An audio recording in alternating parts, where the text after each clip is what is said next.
Welcome to Chapter 3, Section 3, Techniques of Differentiation. Or in other words, we're going to look at some shortcuts today on how to differentiate. So, in the last section, we learned how to differentiate using the limit technique, which will work for any and every function. However, it can get a little cumbersome and a little long when you're dealing with higher order polynomials or functions that are a little more difficult. So, we're going to look at some things that we already know, some things that maybe you noticed when using the limit form.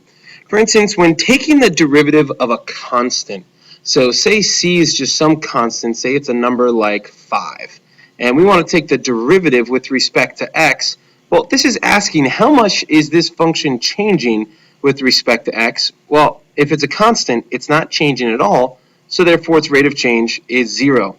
And we can confirm this graphically if we look at what does y equals 5 look like. Well, it's a horizontal line at y equals 5, and we know the slope of that line is always and forever 0. So this is a rule that we can put in our back pocket, knowing that the derivative of any constant is always going to be 0. Now, let's take the derivative of a variable with an exponent. And what this is telling us, the derivative of x to some power of n with respect to x is always going to equal n times x to the power of n minus 1. What that means is if you have x to some power, so let's say we have x to the third power, and we want to take the derivative of that with respect to x, well, that's simply going to equal, we take this exponent 3, and it becomes a coefficient.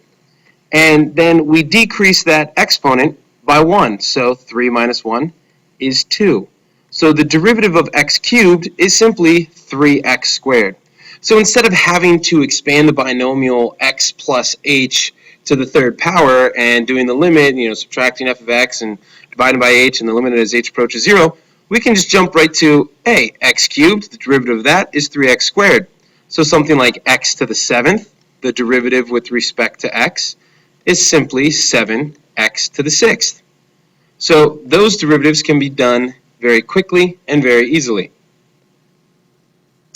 One other thing dealing with a constant, if we have a coefficient, constant coefficient, that can be taken out of the derivative. Just like we could take constants out of limits and put them out front, well, the same thing happens with the derivative. A constant times a function is the same thing as that constant outside of the derivative of that function. So let's take a look at an example. The derivative with respect to x of the function, let's say 4x squared.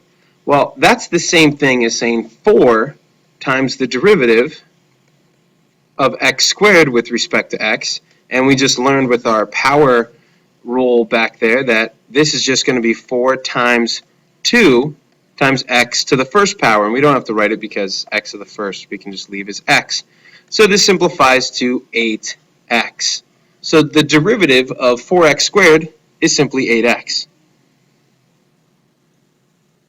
Now, we also can look at the addition of functions and the subtraction of functions. When we take the derivative of a sum or a difference, it's the same thing as taking the sum or difference of the derivatives of each individual function. So how that works for us, say we have a function 3x squared plus 2x minus 4, and we want to take a derivative of this with respect to x. So it's the same thing as taking the derivative of just 3x squared and taking the derivative of 2x and taking the derivative of negative 4 and adding all those together. So we can look at the derivative individually for each of these pieces. So we know the derivative of 3x squared is simply 6x because the 2 comes down as a coefficient. 2 times 3 is 6. X to the 2 minus 1, well, that's just x to the first power.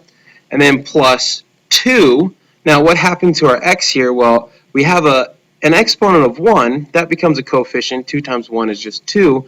And then 1 minus 1 is 0. So we have x to the 0, meaning it's not there. And then the derivative of negative 4 we know is 0. So the derivative of this function here is simply 6x plus 2. So instead of going through all that long process with the limits, we can take this polynomial function and end up with its derivative quite quickly.